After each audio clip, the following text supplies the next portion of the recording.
tonight, during Monday Night Raw, I'll have my phone on the desk and I'll have the game on with the sound down, and I'll be glancing over, and you'll see me sometimes pumping my fist when Soto hits a home run or something, and I'm doing that while I'm on the air. We've not yet heard a hot mic moment where the broadcast has caught you going nuts for a Mets home run, but now I know that wouldn't be the best thing for you, but I'm hoping that happens one day. And people think I'm nuts that I sit there and watch 9 innings of baseball every single night. They think I'm crazy. Pat McAfee, who's a broadcast partner of mine, obviously, Pat thinks I'm insane that I watch every inning of the Mets game, whether they're good or bad, every game of the year. And I do.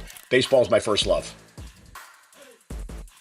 Welcome to Meet at the Apple, presented by PC Richard & Son. I'm Vito Calisi. That's Jonathan Barron. And at the top of the episode, I want to give you guys some cool news.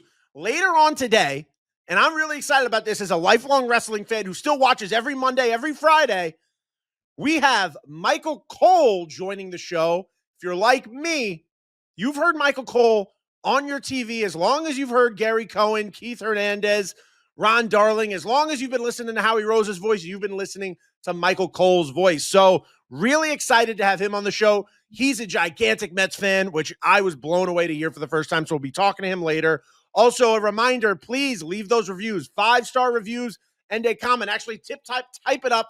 Leave that review. It goes such a long way for us. But, John, enough of the plugs because I want to get right to it, John.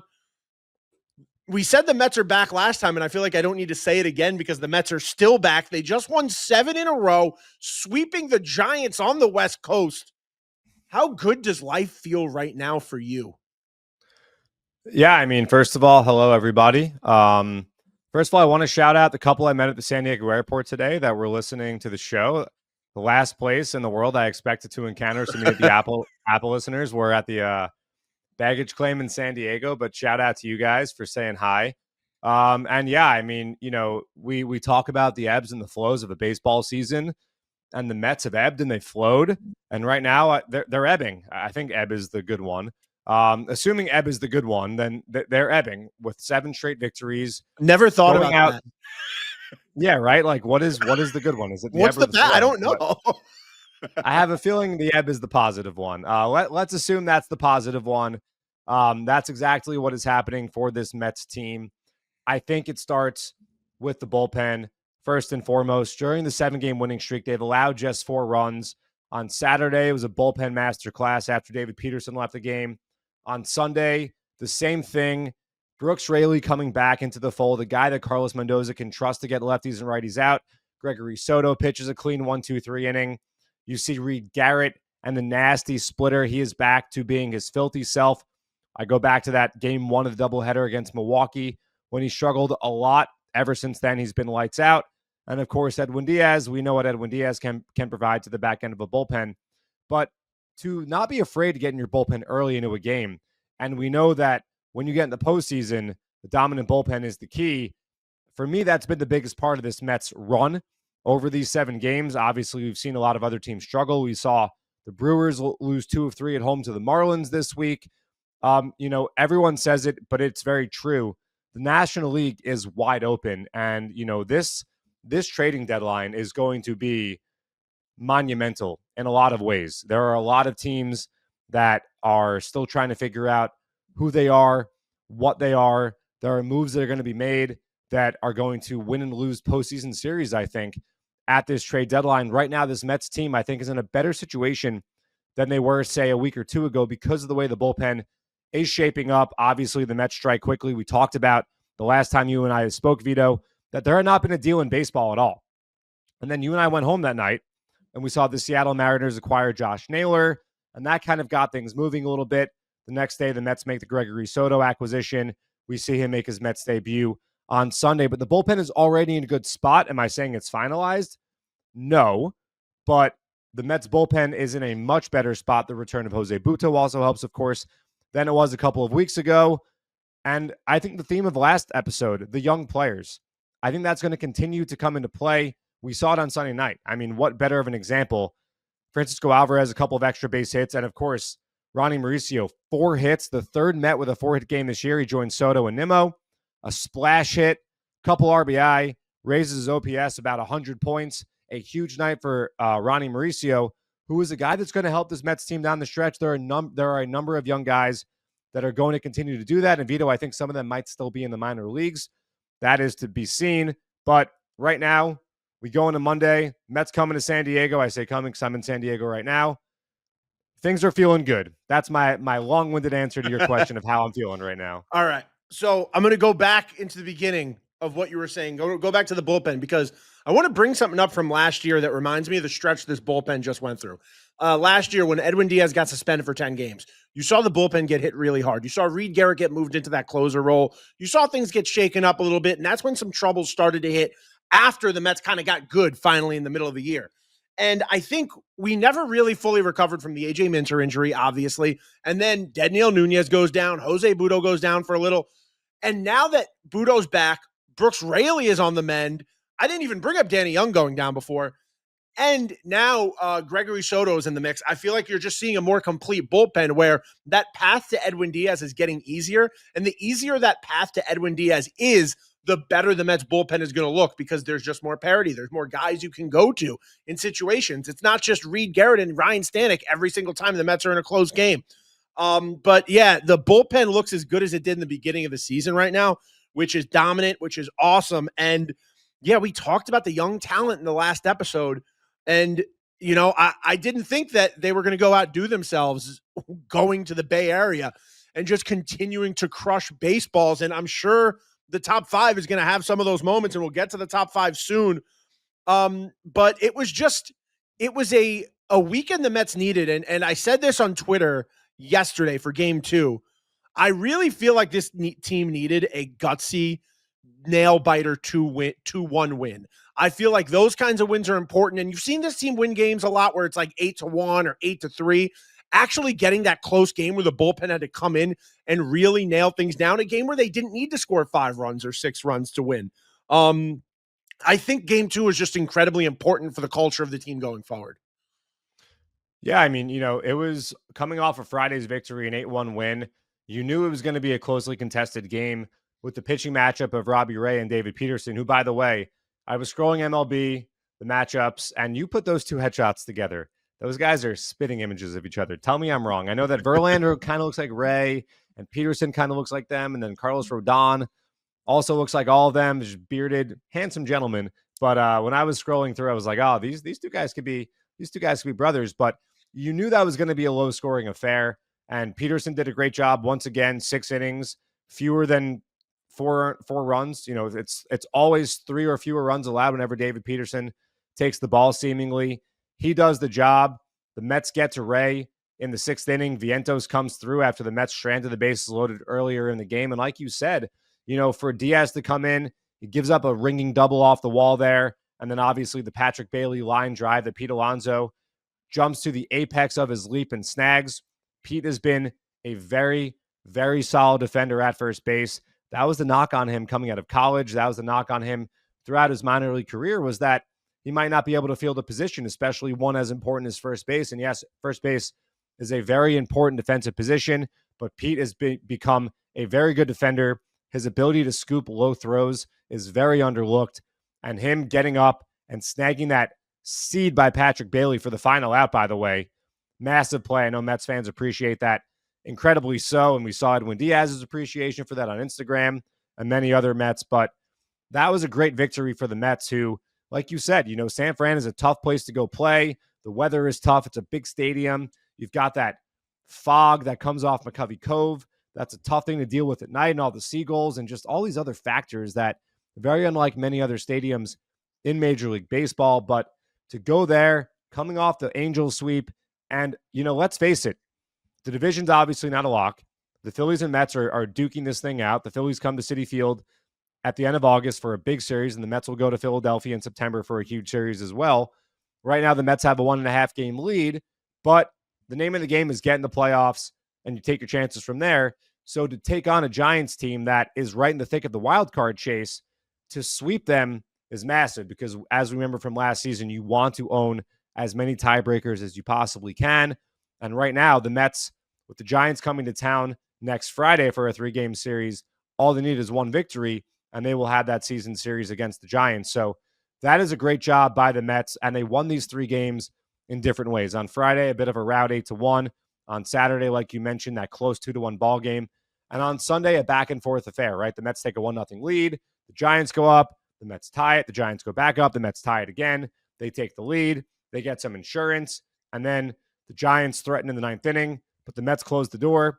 As the Met fans, I'm sure, start to sweat a little bit with Edwin Díaz on the mound, but we all know there's nothing to worry about with Edwin Díaz. And Vito, I don't want to rush you. I don't know if you had anything more to say before we got into the top 5 moments presented by PC Richard and Son, but I feel like it's a good time. No, 100%. So the top 5 moments of Mets Giants, starting off with number 5. I know I was in full-on Jurassic Park mode. Hold on to your butts. Edwin Díaz gets the final 2 outs against the Damian and Chapman. And after Chapman hits 2 home runs in that game, all I'm thinking of is Nick Kurtz the other night. It's all I'm thinking about is how some guys can hit 3, 4, 5 home runs in a game. It can happen. It's not impossible. So when Matt Chapman gets up in that moment and Edwin Díaz is able to put him down after he gets, I'm going to say, screwed by a ridiculous call because I didn't see a ball hit the arm, but that's neither here nor there. Number 5 moment, Edwin Díaz closes it down against Adames and Chapman. Yeah, I mean, I remember the conversation I had with Edwin back in the middle of June talking about the strikeout against Aaron Judge in May. And watching that Chapman at bat, it seemed as if he was kind of following the same playbook, knowing that Chapman's a guy that chases a little bit and likes to chase up in the strike zone. On the 0-2 pitch, he threw him a ball that was up and in, right in Chapman's grill. There was no chance Chapman swinging at that pitch, but on the 1-2 pitch, he went right back to the high fastball and got Chapman to chase. He made easy work of Adames. Adames was kind of looking lost there, looking for a slider, never got it. 1, 2, 3, good morning, good afternoon, good night. And he struck him out. And then, of course, he gets Chapman to end the game and seal the victory for the Mets in the series sweep. But that series sweep would not have been possible without the number 4 moment. That is Mark Vientos putting the Mets ahead with a go-ahead 2-run double in the 6th inning on Saturday.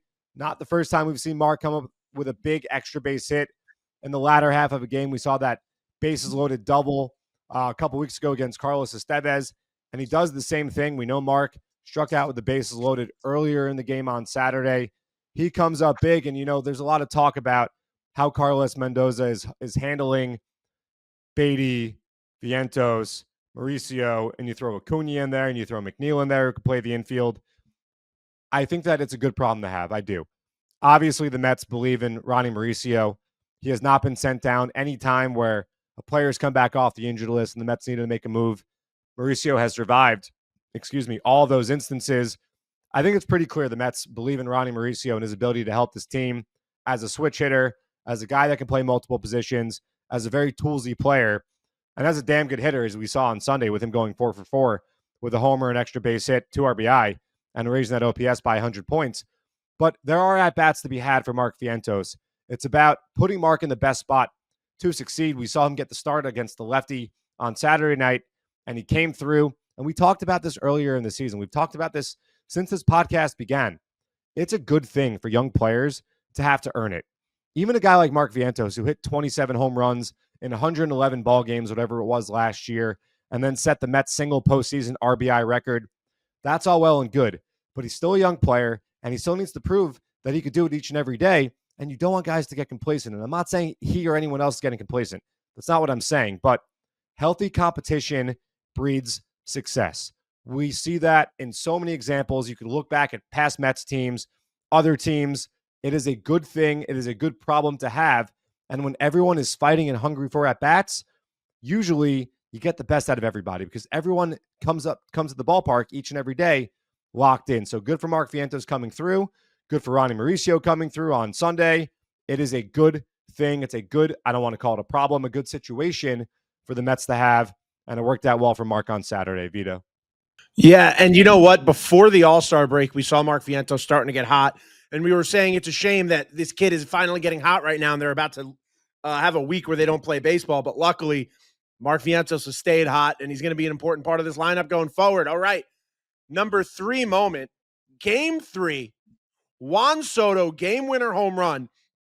And to put the icing on the cake, special guest in the booth for this home run, Mr. Met happened to be in the ESPN booth when this home run go off, given the home run signal to shove it in the face of a booth that a lot of fans feel like might lean one way or the other, Who cares? All I'm glad about is that Mr. Met was there representing the Mets. Juan Soto doing what Juan Soto does. The first player to hit 25-plus home runs on 4 different teams before turning age 29. Juan Soto is worth every penny. We say it every week. Yeah, that's a heck of a stat. And for him to hit that home run against Randy Rodriguez, just a dominant, nasty relief pitcher going the opposite way in San Francisco. You talk about clutch home runs. Mauricio ties the game. And, this game was back and forth all night. And for Juan Soto to hit that big home run and give the Mets the lead with the back end of that bullpen looming, you knew it kind of took the wind out of the sail of the Giants. And like you said, he is worth every single penny. 25 home runs already. We're not even at August 1st. This guy is a Met for life. It's a beautiful thing. He's not turning 27 until October. Hopefully he's still playing because his birthday comes around the World Series time. But he is just a joy to watch. He's a special, special player. He's a New York Met. And, I think that sometimes we need to remind ourselves and appreciate the greatness that we're watching with Juan Soto. I guarantee you, the opposing dugout, the opposing bullpen, whoever's in the game at the time for the opponent, whatever pitcher's in the game at the time, they don't want to see Juan Soto coming up to the plate. In fact, they are counting how many plate appearances away Juan Soto is because no one wants to face him with runners on base because of how good his eyes at the plate, how patient he is, and he can beat you in so many ways. We're seeing a lot of batted ball luck now fall on his side with balls getting through up the middle. We saw a couple hits on Friday, a couple RBI. That was bound to turn in his favor. He was hitting into a lot of bad, hard ground ball, batted ball luck in the first half. It's turning around for him. That's why we're seeing that batting average climb closer to his career average. You knew it was going to happen. And the power, it's always been there. This guy just controls at bats. He dominates. And that's why he has 25 home runs. That's why he gave the Mets the lead on Sunday. Not the first, but one of many more big hits to come in 2025 for Juan Soto. That's number 3. You guys know number 2. Maybe you don't know number 2. I'll tell you number 2. Pete Alonso climbing the ladder and saving the bacon on Saturday night, making a web gem of a play for not just one of 27 outs, but the 27th of 27 outs. And I think that this game in particular, when you compare and contrast the defense at first base, and this is not meant to be a jab at anyone else, but Pete Alonso is a very, very good first baseman. And I think what we saw on Saturday is that you cannot just throw anybody at first base and call it done. It is a tough position to play. Every single ground ball, the first baseman is involved in. Balls to the right, balls to the left, balls down the line. I mean, obviously, Ronnie Mauricio got one past Dom Smith on Sunday. Dom Smith, a pretty good first baseman in his own right, a guy that many people thought was the first baseman of the future for the Mets, a guy people thought that was going to be the better defensive option for the Mets. Obviously, not the case, but Pete makes an incredible play. Like I said earlier in the episode, he is so invaluable in a very underrated way on picking low throws in the dirt. He is one of the best in baseball when it comes to that, and he has really become a spry polar bear. I mean, I know there are a lot of memes about how quickly polar bears move. They do move pretty quickly, by the way. If you encounter a polar bear, you are in big trouble. They are the deadliest of the bears. I'll give you that bear tip right now. But, Patrick Bailey picked the wrong bear to hit it at. Pete Alonso goes up the ladder and snags the final out, a dramatic way for the Mets to earn that 2-1 victory. And defense matters. The Mets have been playing good defense. They've been running the bases well. A lot of it has been made of that. And you and I have talked about that. Mets, when they're at their best, are taking away outs. They are forcing the issue on the bases. They are taking away outs or taking extra bases from other teams and causing the other team to give away outs, if you would. That is winning Mets baseball. We saw it in April and May. We saw it in the Angels series. It continued in this Giants series. And the punctuation mark, Pete Alonso's final out on Saturday, Vito. All right, number 1 moment. For me, it was a no-doubter, John. Mets are down. Matt Chapman hits his second home run of the day. Mets are down 3-2. You're feeling a little bummed. Ronnie Mauricio comes up, goes yard over the wall, over I don't want to call it a pier. I want to call it a walkway into McCovey Cove to become the 5th Met to have a splash hit in San Francisco. And John, I do want to ask, do you know the other 4? I think I know a couple here. I think I remember Cliff Floyd doing it. Am I correct on that? Yes, you are. I think I remember Carlos Delgado doing this. Am I correct on that? You are correct. I know Michael Conforto did it. You're correct. So I'm missing one. You're missing one.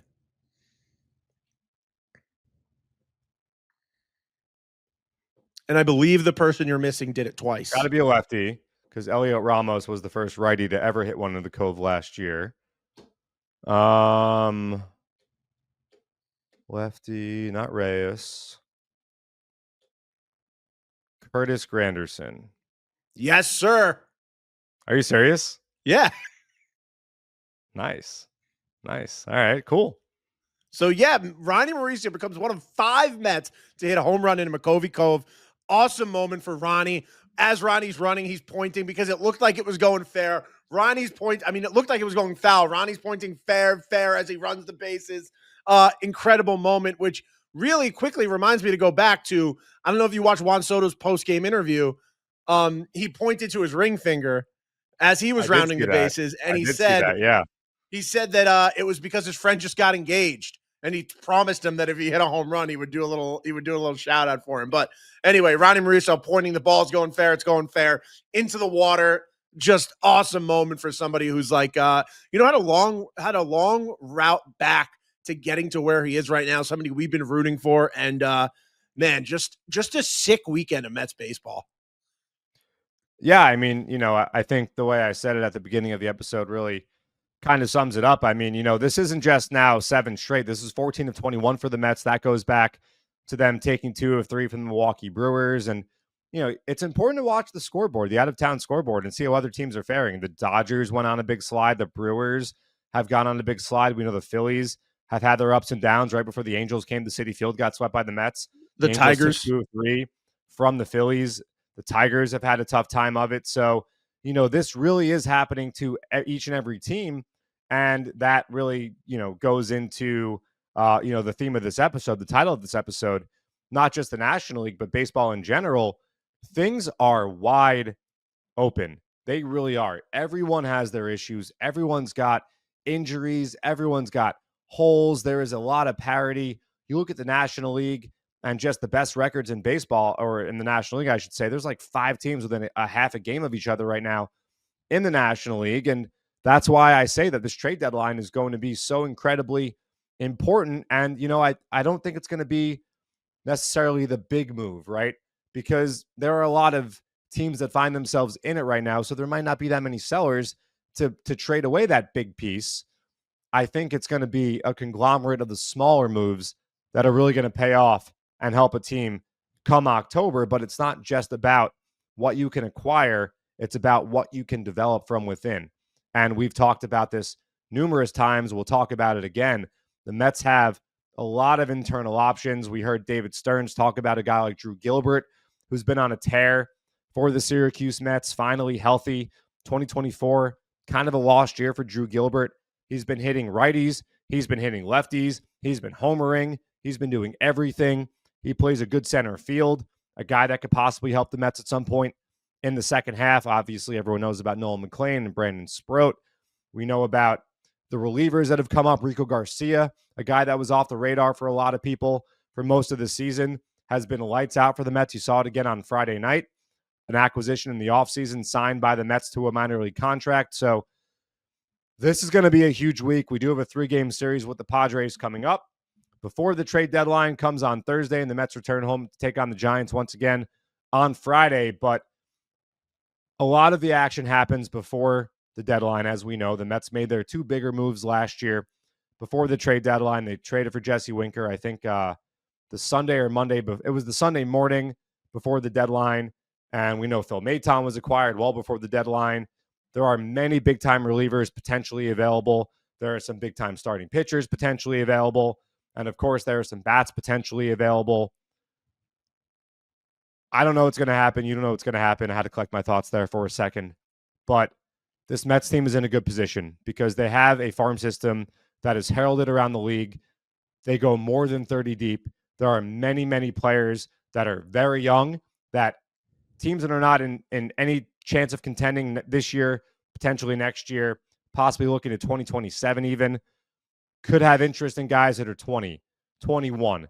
That might not be big league ready for a couple of years, but that's a good trade partner because we know the Mets just had a great draft class. It's talent in, it's talent out.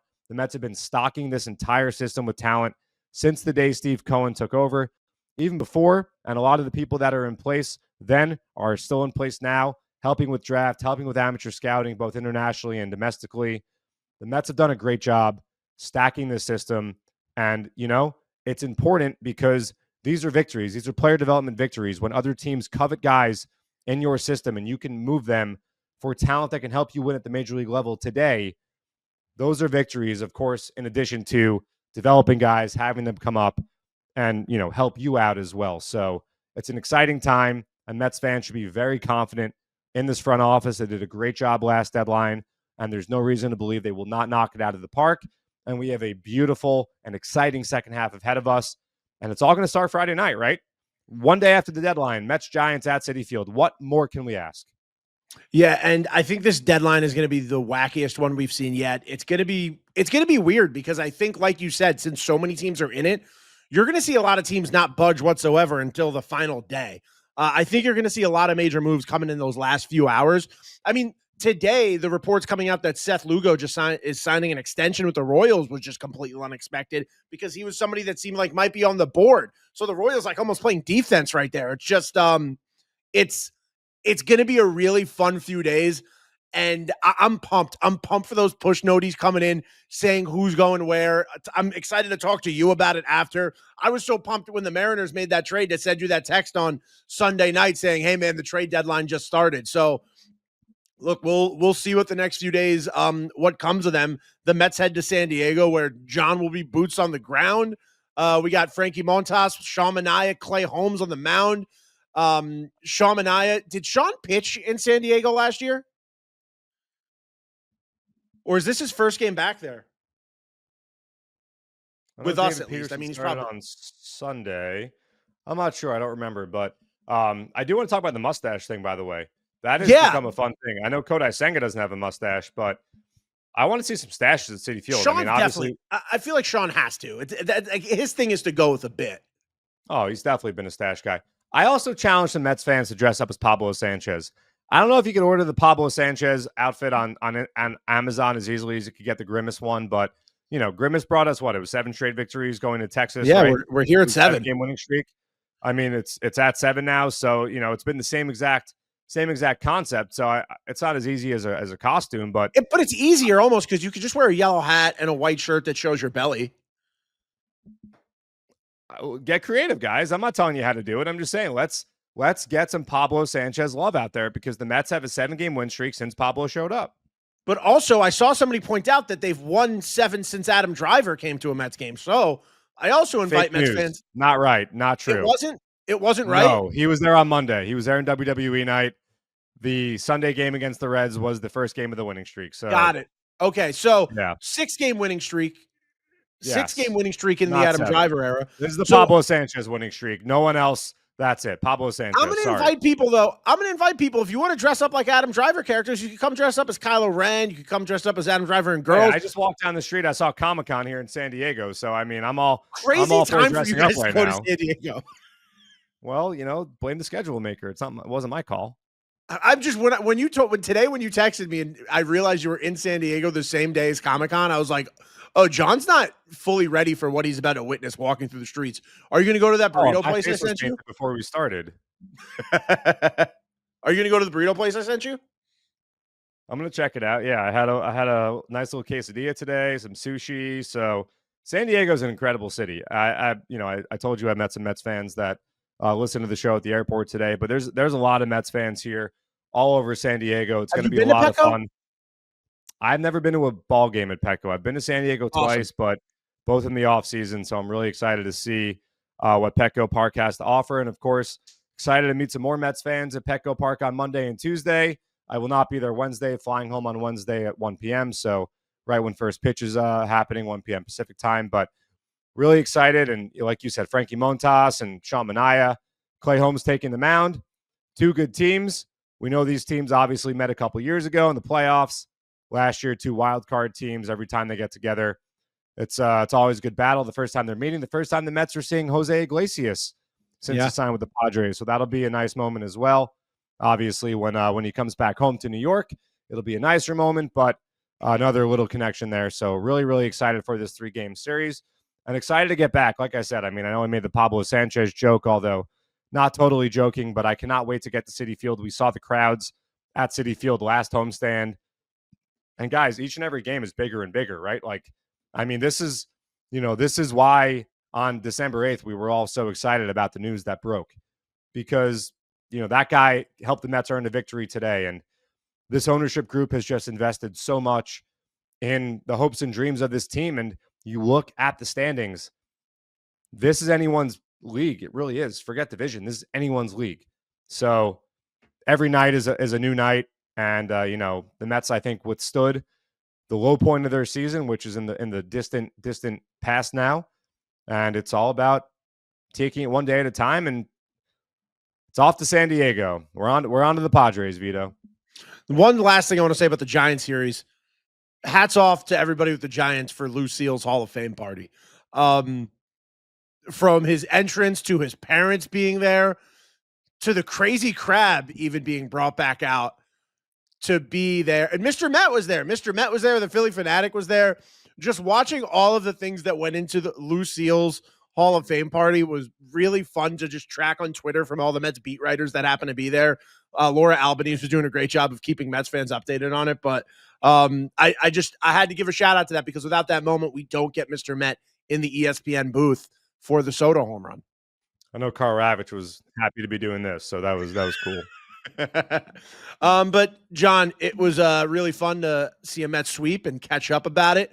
I look forward to talking to you after the Padres series, hopefully after a few more wins, and then getting to get together for the Giants at Citi Field this weekend, where we got another fireworks night coming up. We got a weekend of baseball stuff. Did you know Bat Day was coming back? Mini Bat Day. I'm trying to show my San Diego postcard here. Mini Bat Day, yeah. We got Mini Bat Day. We got Francisco Alvarez bobblehead doll day, the best of the bobbleheads. So no, it's gonna be another big weekend at Citi Field, guys. I cannot stress enough. If you were not there last homestand, you missed out. You got to get there. The place is electric. It's the place to be. That's it. You don't want to go to the other place in New York. I'll tell you that much. You never know. You see in the stands there. Win 2 out of 3 goddamn games for us this weekend. What the hell was that? You're gonna have to bleep that out yourself. No, I'm leaving that. I'm leaving it. Okay. All right. Well, that's your choice. But yeah, no, it's gonna be awesome. It's gonna be awesome. Giveaways, fun, like you said, fireworks, and everything in between. Mets baseball, man.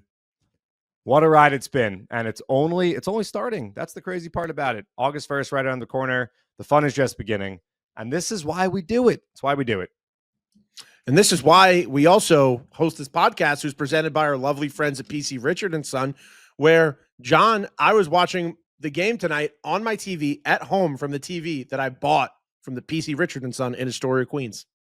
And a couple days ago, was parking my car at home, and I saw a delivery truck with a couple of gentlemen from PC Richard & Son. They were delivering a grill, and I checked, and the plug was in the back, ready to go, and that's par for the course, and that is because PC Richard & Son guarantees the lowest prices, and they've got the friendliest, most knowledgeable sales staff. They will make your buying experience the easiest it can be before, during, and after. So no matter what you're in the market for, whether it's a TV, a laptop, headphones, grill, air conditioner, mattress, that's a wide variety of things. The list goes on and on, but whatever it is, they've got it, and they've been doing it the longest than anyone else in the business since 1909. So check out your local PC Richard & Son store, because they'll take care of you just like they take care of Vito and I, our good friends over at PC Richard & Son. So Vito, that is it for this episode, for this giant Mets recap. But I do think we have a little bit of bonus content for the listeners. Is that correct? Yes, we do. Here's an interview we recorded this morning. The morning this episode is coming out, we recorded this with Michael Cole, who, if you're like me and you've been watching wrestling your entire life, you've heard Michael Cole's voice, just like you've heard Howie Rose's voice, just like you've heard Gary Cohen's voice. Michael Cole, who actually grew up a gigantic Mets fan, still keeps up with the Mets. We're going to talk to him about that. So I'm not going to spoil anything else for you guys. Just going to throw it into our interview. So enjoy this talk with Michael Cole, and we'll see you guys after the Padres series. joining us on Meet at the Apple today, I'm very excited about this because, like I said before on the show, you've heard Howie Rose your whole life. You've heard Gary Cohen, Keith Hernandez, Ron Darling your whole life. And if you've been watching wrestling, you've heard Michael Cole's voice as long as you can remember, all the way back to 97, all the way through the different eras. Michael Cole is on the show. And if you didn't know, Michael Cole is a diehard Mets fan. You mentioned it, massive Mets fan. My dad, long story. My grandfather was a Yankees fan. My dad was a Brooklyn Dodgers fan. So they butted heads, obviously. When the Dodgers moved out west, my dad didn't have a National League team. And when the Mets came along, he decided, okay, that's my team because he couldn't root for the Yankees. And he fell in love with them in the 60s, and he got season tickets and had them really through just about 1990. I grew up at Shea Stadium, whether it was the Mets or the Jets. I grew up at Shea Stadium. I was at probably 50 to 60 games a year. It was pretty incredible. Pretty great way to spend your childhood. I was brought up in Poughkeepsie, so we would make that hour and a half drive down to Shea, a few times a week. So it was fun. And I've lived through the bad times. I've lived through the great times. I was at all the World Series games in '86 when I was in college. So it's been a fun ride. And this year has been great. It's been so much fun watching this team this year. Yeah. So, when I was looking things up, I noticed your birthday fell on the date as a pretty big moment in the offseason. Do you want to tell people what day it was and maybe what was going on when the news broke through? So my birthday is not actually what it says on Wikipedia. No. Nope. I never give out my birthday because it's been a running joke for many, many years that the December date in Wikipedia is my birthday. That's not actually it. However, I will humor you because I do remember the day that the Mets signed Juan Soto, which I was ecstatic. For a couple of years, we had hoped that Soto would think about coming to the Mets. Obviously, when he was traded to the Yankees, that broke our hearts. I never thought in a million years that we would get a player of that caliber at this stage of his career in New York competing against the Yankees. I didn't think there was any way he was going to come, across the city, and he did. And that day was amazing because for me, being a diehard Mets fan, for the first time, I really felt like this team belonged, that it was no longer second fiddle to the Yankees in New York, that, hey, big time players want to play for this team. And, that moment was one of the top probably 5 moments in Mets history for me. Did you rib Priest at all about it? If everybody doesn't know, Damian Priest, gigantic Yankees fan, had the pleasure of getting to watch a game with him. Really my pleasure because it was a few weeks ago when the Mets demolished the Yankees here. He told me he was there. We were texting. We bust each other's balls all the time. He's a diehard Yankees fan. He goes to many, many games. When the Soto thing happened, he tried to play it off like every Yankee fan did. You overpaid him, too much money. We don't want him here anyway. We're better off without him. We have a better team without him. We got better players, yada, yada, yada. Same stuff. Hey, at the end of the day, I like when both teams are competitive because I want to see a Subway Series again. I was there in 2000. I was there for the clinching game at Shea Stadium for the Yanks. I'd love to see another Subway Series. I want both teams to be good. I hate the Yankees. Can't stand them.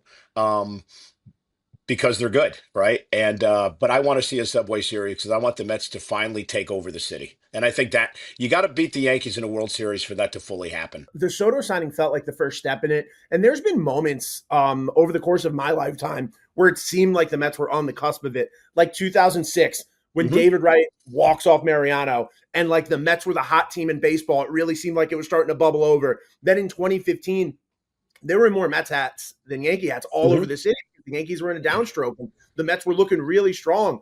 But man, like this weekend, I spent rooting for the Yankees for one of the few times in my life. And then even then, they couldn't help me out.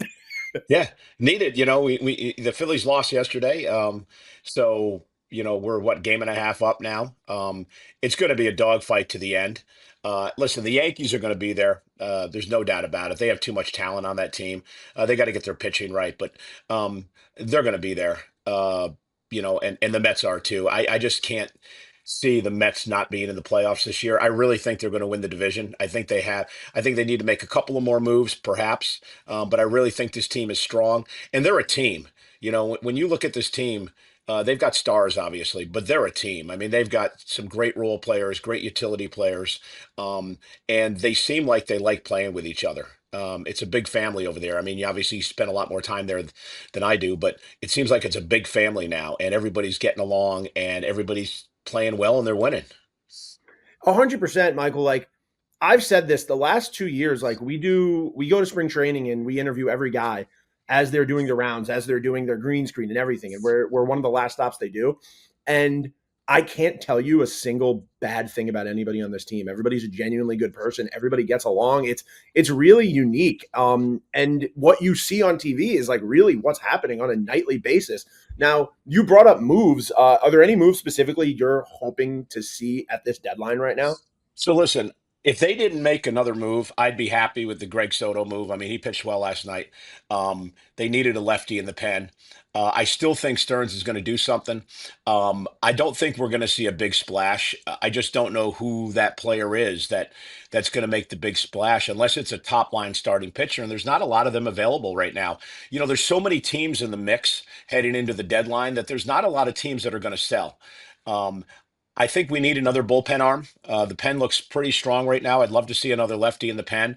There's been a lot of talk about center field. I'd love to get a center fielder, but who is that? I'm not giving up Vientos for the guy in Chicago. I just don't see what the upside is there. I'd love to see Bader come back, right? But I don't think that's going to happen.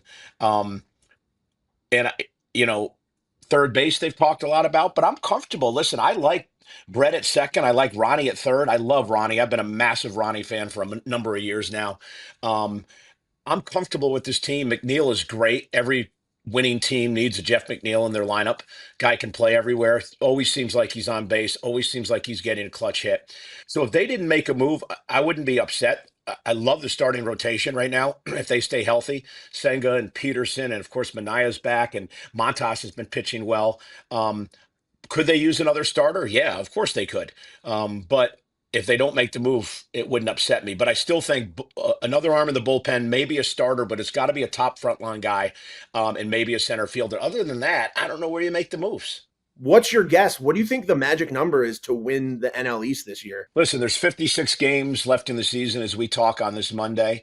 Uh, to get to 92, you've got to win 30, right? Um, I think low 90s, low to mid 90s wins the division. You've got to win 30 games to get there, and it's going to be a tough stretch. So, but I still think low 90s wins the division and gets us where we need to be. I mean, I want the best record in the National League. I'd like to have a series off for a change, so we don't have to sit through the wild card again. you know. But it would be nice. But I think low 90s wins the division. It's funny how every year what you need to get into the playoffs changes, because last year you would have thought 82 to 84 wins get you in, and the Mets needed to win basically 90 games and needed every single win that came to them. The game is just changing so much because of this wider playoff format that, I mean, me personally, I'm a big fan of the wider playoff format. I like every team being in the mix right now. See, I don't, but I'm an old school baseball guy. I also don't like the pitch clock, right? But it's a different game now, and I get it.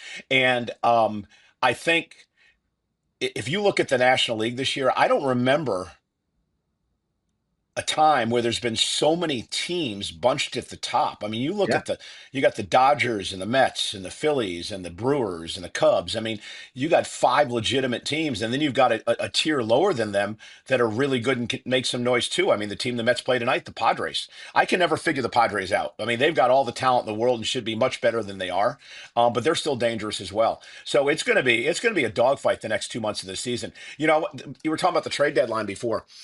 You know, I'm so mixed as well, because you're going to have to give up some of the top kids in order to bring someone here. And I don't know if I'm ready to make that move. And then when you look down in the minors and look at what some of those kids are doing down there, the starting pitchers and the position players, I don't know if I want to give that up. I mean, that's a really bright future. And I know everyone always says you can't hold on to the prospects because they're not all going to turn out to be all-stars. But I don't know. I like this team right now. I think a couple of quick moves, maybe. But I'd be comfortable if we didn't make another move the rest of the way.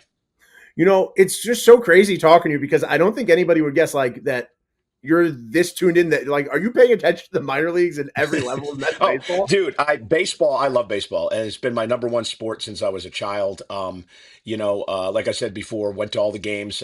I'm a Jets fan as well. Same. Another story. When Justin Fields got hurt last week, I thought it was another disaster. Thank God it wasn't. But who knows what's going to happen with them? But I love baseball and I love everything about it. The game has changed. I don't like certain things in the game now compared to 30 or 40 years ago. I don't like the fact that starting pitchers can't go past 5 innings anymore, right? But it's such a wonderful sport.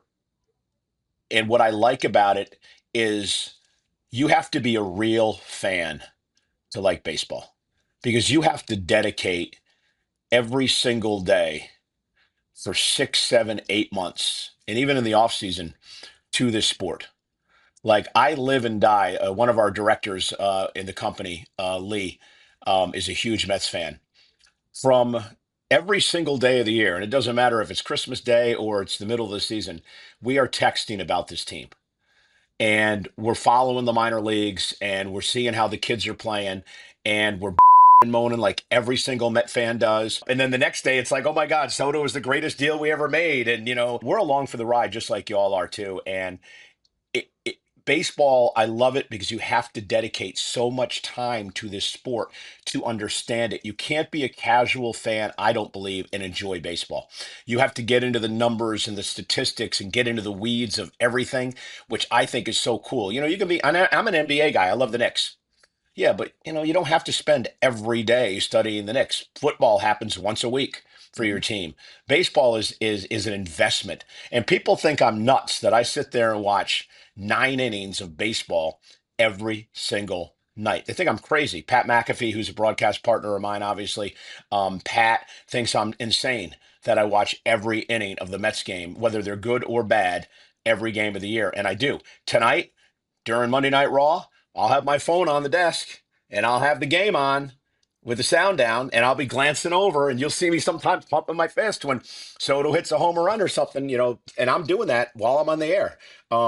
It's just my baseball is my first love.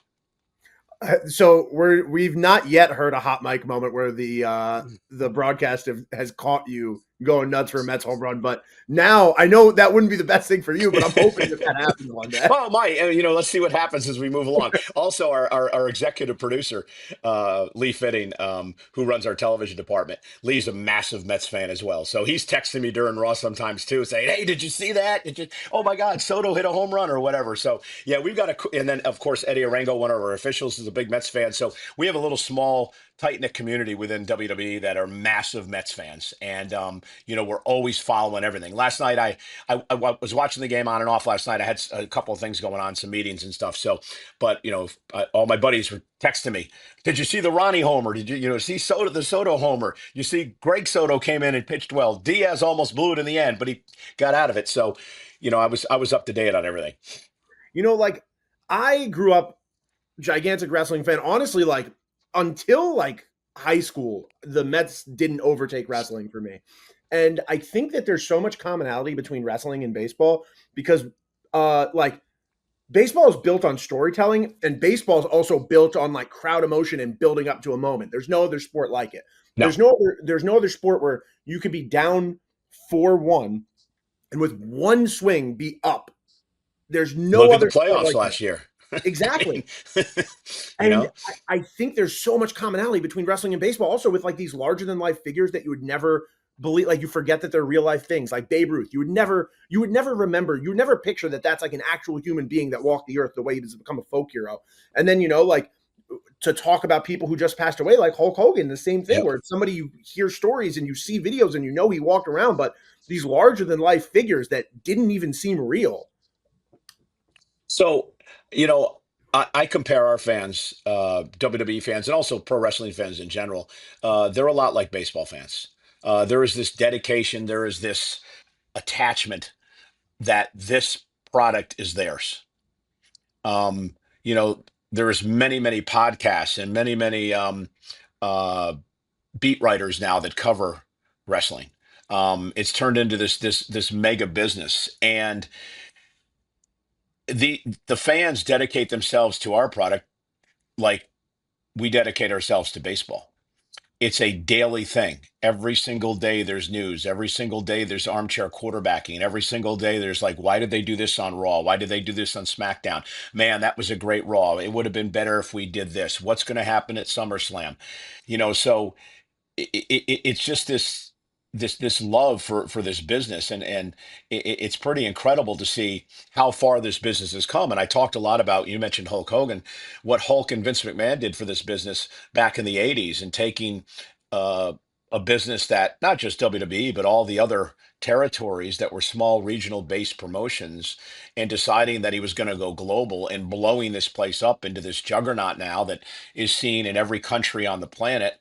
And you can see on Netflix and Peacock and the USA Network. I mean, major television entities are paying a lot of money to bring our product.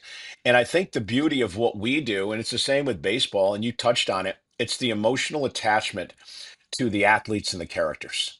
And even though they are larger than life figures, many of the fans, both for baseball and wrestling, believe that they know us, that they know who we are, that they live vicariously through us. And that's a pretty cool thing. Uh, Wrestling works because we tell stories and we allow our fans to develop emotional attachment to our characters, whether it's a good thing or a bad thing. It's the same thing with baseball. You know, I love the New York Mets, and I live and breathe them. I hate the New York Yankees.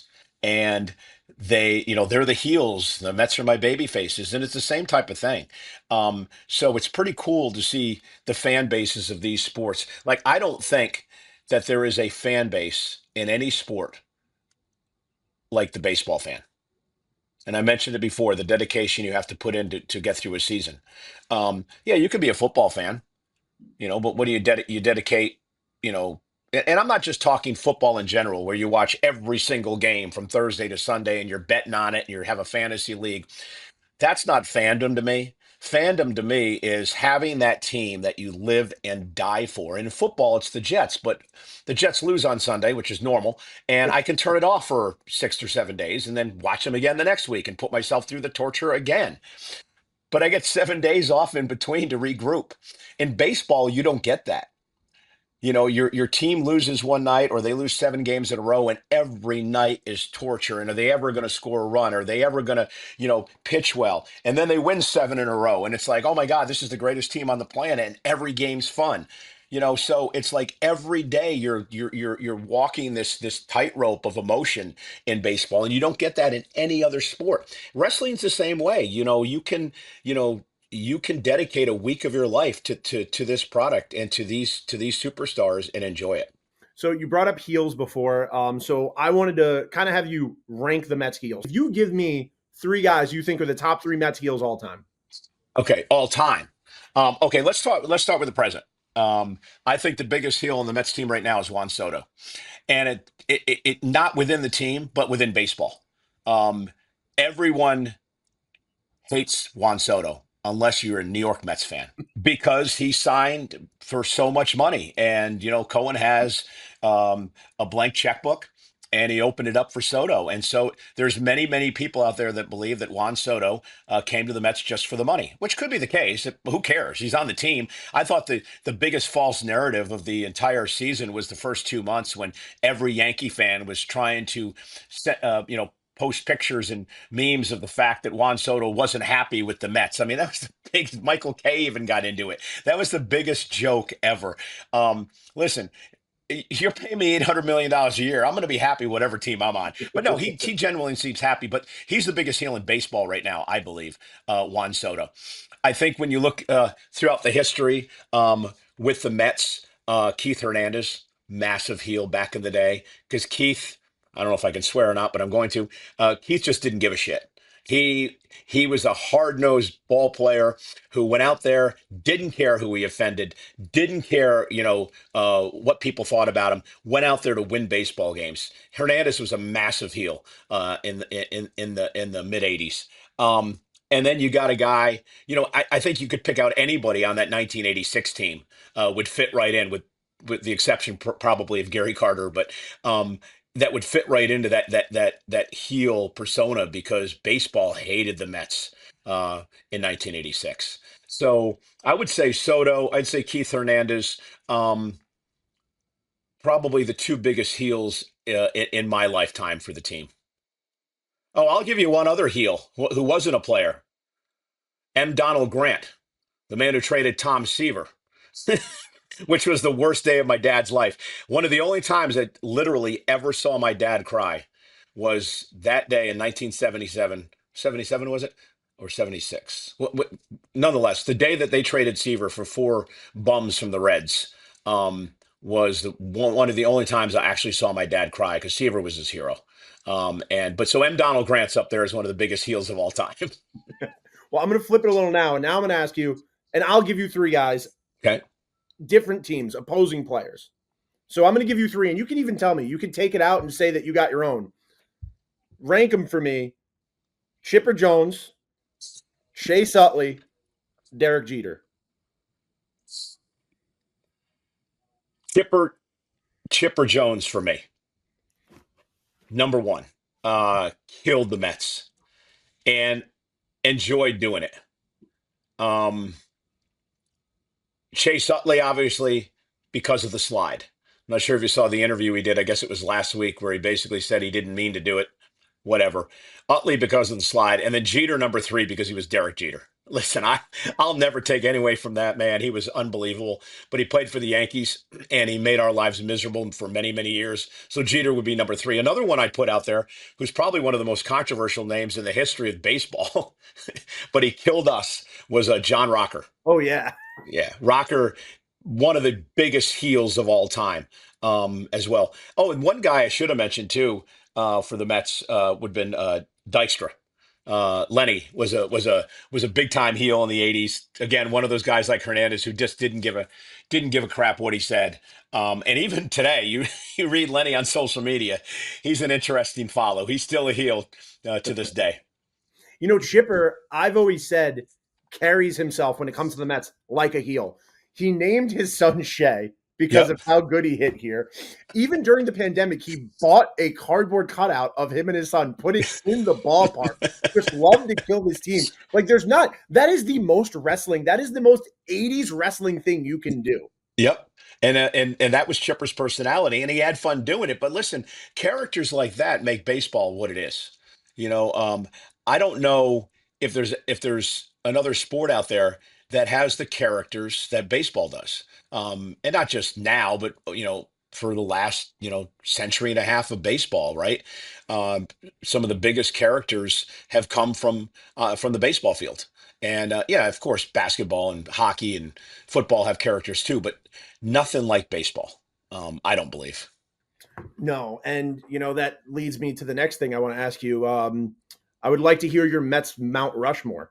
Seaver, number 1, Tom Seaver, absolutely zero doubt about that.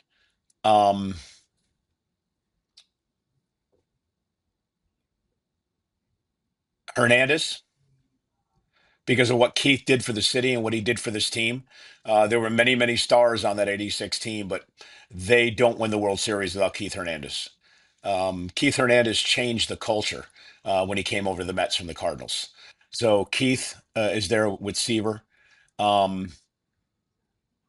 Piazza, obviously, because of what he contributed when he came over from LA and what he did for the city. I mean, Piazza deserves to be on the Mount Rushmore of the Mets for the home run after 9/11. I mean, just for that one moment alone. And probably David Wright, because of the fact that he was a Met for his entire career. Homegrown. The documentary opened my eyes about David, and I learned a lot of things that I'd never learned before, but probably David Wright. So they would be my 4: Seaver, Hernandez, Piazza, and Wright. I've said this on this show. I feel like in sports, it's hard to find another number retirement that was more about the fans, where that number retirement was about the fans' connection with David Wright, because David Wright was the face of this team when things were not good. Yep. And David Wright loves the fan base, Yeah. and he always has. And to your point, when this team was struggling, he was always class act. And just to actually see him get a chance to play in the series in 2015 was pretty incredible for me. You're talking about the trade deadline earlier.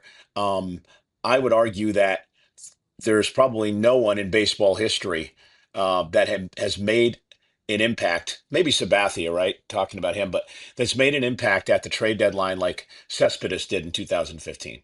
Um, we were talking about the trade deadline before. I mean, if a Cespedes became available, yeah, let's go get him.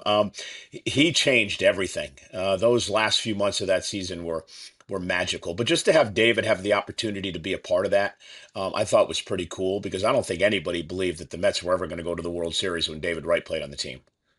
No. And it really seemed like towards the end of that, when he was, because his injuries started really showing up a lot that year. Obviously, Yep. He comes back in Philly in that amazing game. And it was just that also that season, like, it wasn't like anybody thought they were going to do anything that year. I had a Sunday ticket plan that I bought with friends just because we were like, it would be fun to go to games this year. Mhm. And then even at the All-Star break, they were like right around 500. Yeah, they weren't playing well at all. It was that was, I would say the three like favorite seasons of my life are last year, Mm-hmm. 2015. And this season's not written yet, so I'm not including it. But the weirdest one I'll give you is 2012. 2012 was a really fun year to go to games. Right. Well, and why was that? I don't even remember Ari 2012. Dickey wins 20 games. Johan right. throws a no-hitter. I got to be there. That's right. Yep. And like it was just like a fun team. Like you had David Wright. You had like these young guys like starting, like you were hearing about Harvey coming up at some point. You were starting to see what was coming ahead. But like 2012, I just had a blast coming to games. I had my favorite seasons. Obviously, last year was magical. This year could be as well. 2015 was fun. 2000 was fun because I got a chance to take my son to his first World Series game, even though it was Game 5 and they lost. But um, my two favorite seasons were 85 and 86. 85 because the Mets had finally arrived. They were finally a good team.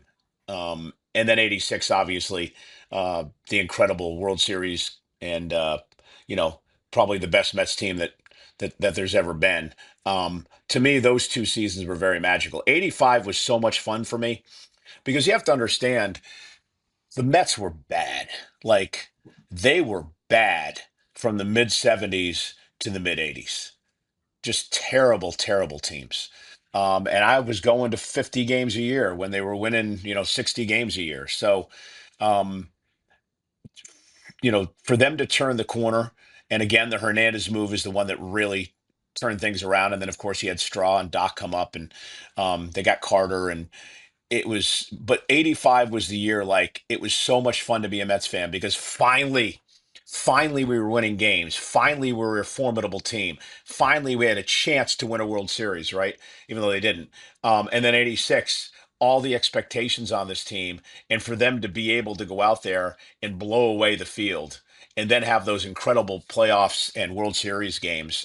Um, I still think probably there's always a lot to pick from because there was there was obviously a couple last year, but my favorite playoff game in Mets history, and I'm not going to count Game 6 of '86 because that was just that probably one of the greatest games in baseball history. Was the game at the Astrodome that went 16 innings when the Mets knocked off the Astros, and that game was. You want to talk about emotional roller coasters in baseball. I don't know if you've ever seen that game in full, Vito, but um, you know, down 3-0 going into the ninth, hitting a home run, Astros tying it up in extras. I mean, it had everything. The drama was incredible, and to me, that is still my favorite baseball game. Beside Game 6 of '86 was that playoff game against the Astros. So Keith Hernandez obviously is in your Mount Rushmore, and now he's a broadcaster. Mhm. So did you ever think you and Keith Hernandez would have the same job? No, not at all. I never thought Keith would be a broadcaster, honestly. Man, that booth is incredible. I had an opportunity to meet Gary Cohen once when he was doing minor league baseball back in the 80s. And, he got Hall of Famer. Um, you know, he is an incredible person to listen to call a baseball game. Baseball and television is difficult because, I grew up listening to a lot of Mets games on the radio. Bob Murphy was one of the reasons that I got into broadcasting. I would listen to that man every night. And you listen to Gary now, and especially baseball and television is so different. I mean, radio, you can talk and you can describe what you're seeing, and it's difficult as well. But to be able to have the peaks and valleys on television and not over talk when the pictures can tell the story. Gary's mastered that, and he's incredible. And it's so cool because Gary's a Mets guy, right? He's a Mets fan, and it's so cool because he lives and dies with his team, just like we all do. And Ron and Keith are fun too. Obviously former great players with the Mets. And I think the spy cams they have in the booth are really cool to watch them call the end of games when the Mets win, to see how excited all three of them are to be a part of that. Seeing Ron pump his fist and Keith doing this and Gary, of course, with his emotion.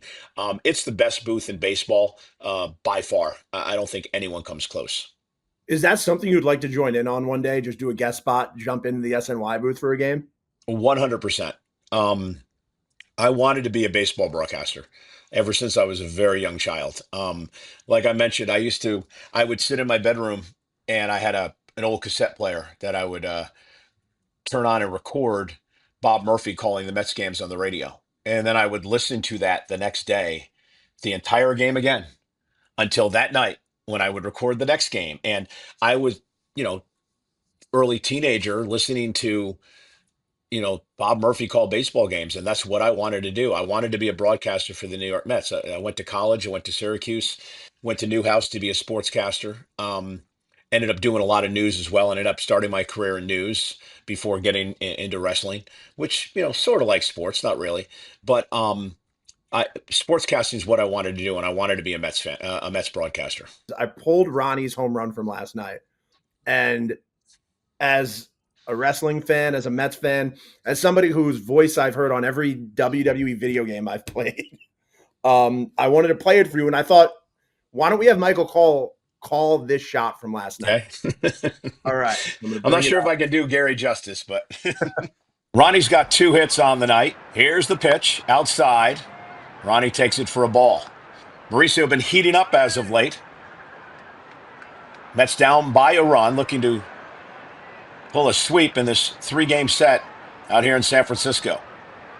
And here's the pitch. And a long fly ball deep right field. Will it stay fair? Ronnie thinks it will, and it does. Into McCovey Cove, tying home run for Ronnie Mauricio. And the Mets are back in the ball game. What a shot by Mauricio. A drive to deep right. It stayed fair, and Ronnie Mauricio has tied the game in San Francisco.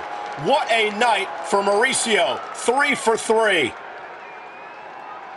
I hope that was good. What do you mean you hope that was good? That was incredible, especially with, I don't know if you were on Twitter last night. I don't know how upset people were with the calls last night during the ESPN broadcast.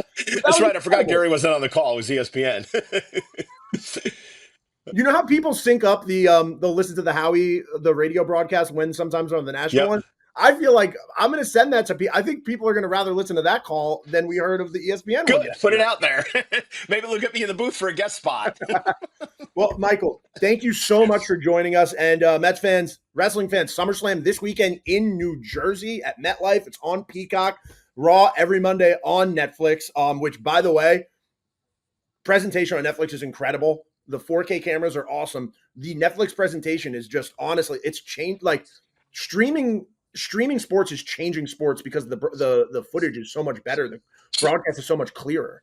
So, Vito, let me talk about a couple of real quick things about WWE, if you don't mind. Obviously, it's an historic weekend for us in WWE coming up. It's the first time we've ever had 2 nights for SummerSlam. We're going to have thousands upon thousands of people at MetLife Stadium, home of the Jets.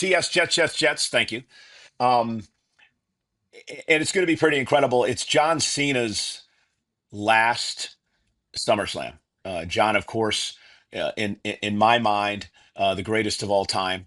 Um, and he's wrapping up his career this year in his retirement run. It'll be his last SummerSlam. He's taking on Cody Rhodes, the championship on the line. CM Punk, one of the most popular people in professional wrestling today, has an opportunity to win his first world heavyweight title in many, many years. His first one since he's come back to WWE against a guy I believe is the future of our industry, and that's Gunther. Just an incredible athlete, a great champion.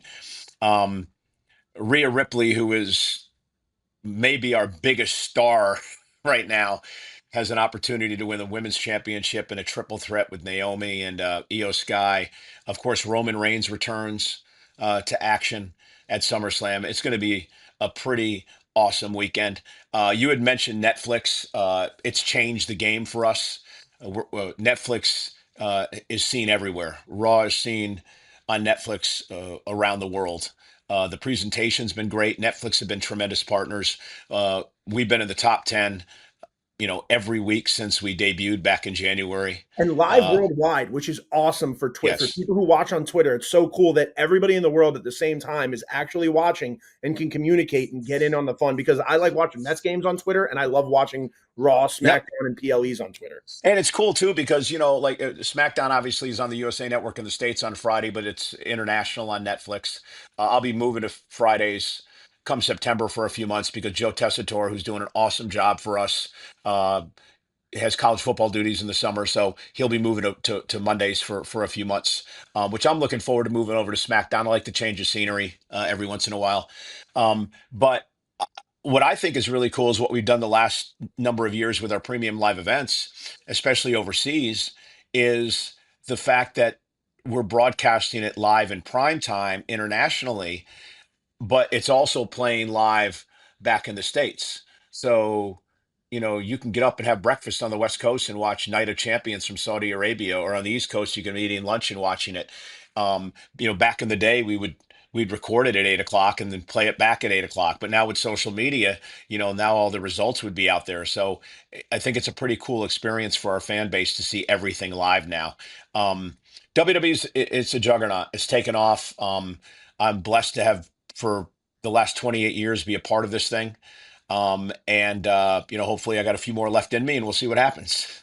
You brought up the international shows being live now, and for me, that was huge because I the only thing I can remember happening on an international show was Santino Marella winning the IC title. Yeah. And other than that, I remember whenever it was in London or in Europe, when Raw was ever in Europe and it was pre-taped, I always had a feeling all right, I know nothing major is going to happen, but now with the live international shows, I'm tuned in. I'm at my desk. I'm here 10 feet away, sitting with it in the background because I don't know what's going to happen.